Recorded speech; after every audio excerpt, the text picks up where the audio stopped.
और अब अगली खबर का रुख करेंगे है छत्तीसगढ़ से। छत्तीसगढ़ में नक्सलियों का सरेंडर जारी है। आज 10 और नक्सलियों ने सरेंडर कर दिया है।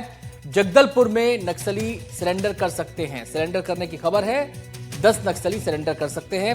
नक्सली श्याम दादा के सरेंडर करने की खबर है।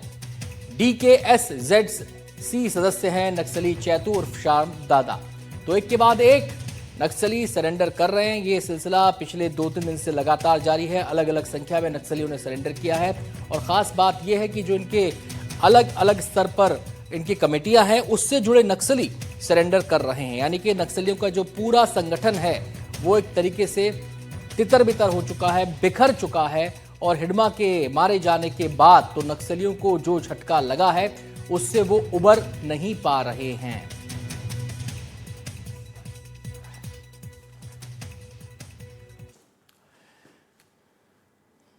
तो केंद्रीय गृह मंत्री अमित शाह ने छत्तीसगढ़ से नक्सलवाद के खात्मे के लिए 31 मार्च 2026 का लक्ष्य तय किया है, जिसके चलते नक्सलियों के खिलाफ जवान लगातार कार्रवाई कर रहे हैं।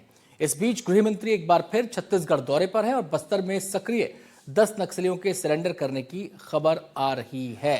तो आप देख सकते हैं गृह मंत्री छत्तीसगढ़ के दौरे पर हैं और नक्सलियों के सरेंडर करने का सिलसिला जारी है। उनकी छत्तीसगढ़ में मौजूदगी के दौरान ही ये खबर आई है कि 10 नक्सली सरेंडर करने जा रहे हैं। और इनमें एक श्याम दादा है जो कि नक्सलियों का एक बड़ा नेता माना जाता है।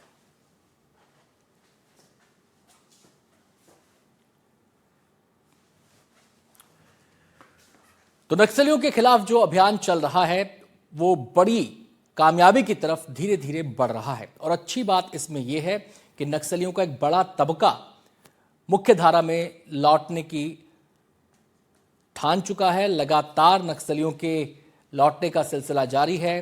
वो सरेंडर कर रहे हैं, हथियार डाल रहे हैं, मुख्य धारा में आ रहे हैं, पुनर्वास योजना में शामिल हो रहे हैं। ये एक बड़ी राहत की बात है, क्योंकि इस तरीके से नक्सलियों का सरेंडर करना, मुख्य धारा में आना बाकी नक्सलियों तक भी एक संदेश पहुंचाता है और वो भी इस दिशा में कदम बढ़ा सकते हैं। लेकिन ऑपरेशन ये दो तरफा है। एक तरफ रेड कारपेट बिछा है कि आइए मुख्य धारा में शामिल हो जाइए, दूसरी तरफ हथियारबंद दस्ते सुरक्षा बलों के तैयार हैं नक्सलियों की किसी भी हिमाकत का सामना करने के लिए, उनको उन्हीं की भाषा में जवाब देने के लिए। सीधे हम रुख करेंगे हमारे संवाददाता विकास तिवारी जगदलपुर से हमारे साथ जुड़ गए हैं और जानकारी देने के लिए।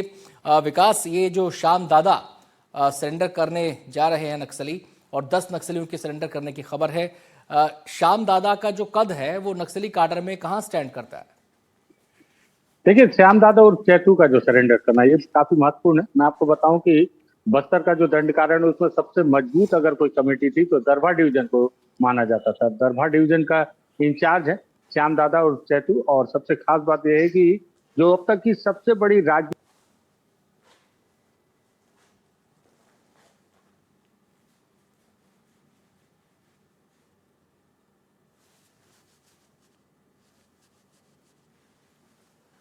विकास, आपकी आवाज हम तक नहीं पहुंच रही है।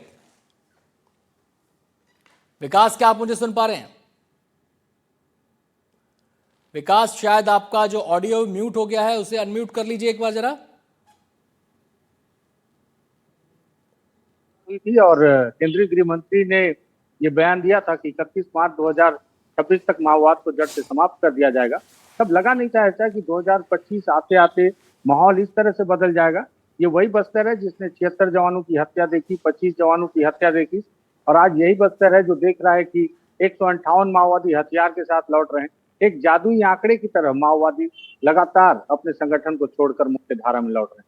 और उसी तरह जिस तरह से बीते दिनों 38 माओवादी नारायणपुर में वापस लौटे, 41 माओवादी बीजापुर में लौट कर आए और आज 10 माओवादी, जिसमें सबसे बड़े कैडर चैतू दादा, जिसकी बहुत दिन से इंतजार बस्तर पुलिस के थी कि चैतू दादा कब आएगा लौटकर, आखिरकार वो भी आ गया। और माना जाता है कि ये आखिरी मजबूत किला है जो दरभा डिवीजन में अब ढहता हुआ नजर आ रहा है। विकास, क्या ये कहें हम कि नक्सलियों का पूरा संगठन बिखर चुका है?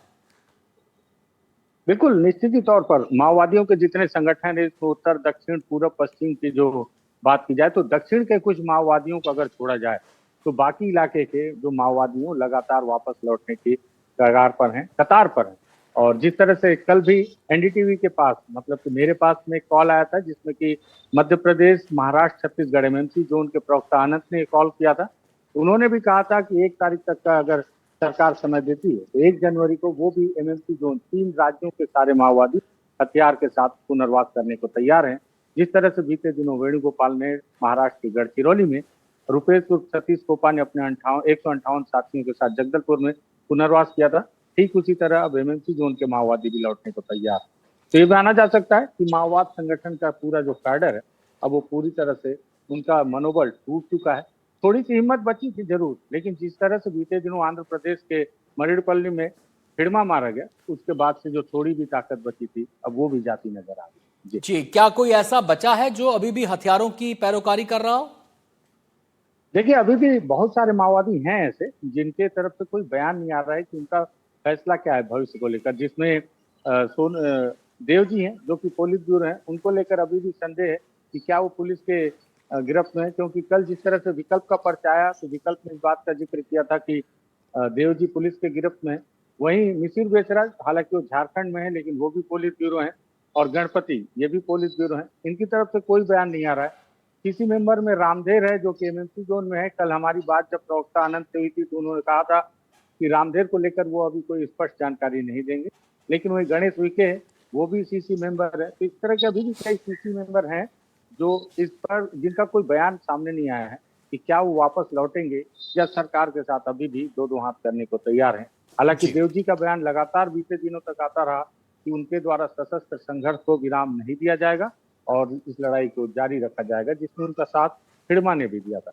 हिड़मा की मौत के बाद से अब देव जी का भी कोई अता पता नहीं है, जिससे इस बात पर संशय है कि उनका फैसला क्या है। वहीं बटालियन का नेतृत्व करने वाले देवा को लेकर भी बीते दिनों लगातार ये संशय चल रहा है कि वो कभी भी सुकमा में सरेंडर कर सकते हैं। बहुत बहुत शुक्रिया विकास, विस्तार से तमाम जानकारी देने के लिए बहुत बहुत शुक्रिया आपका।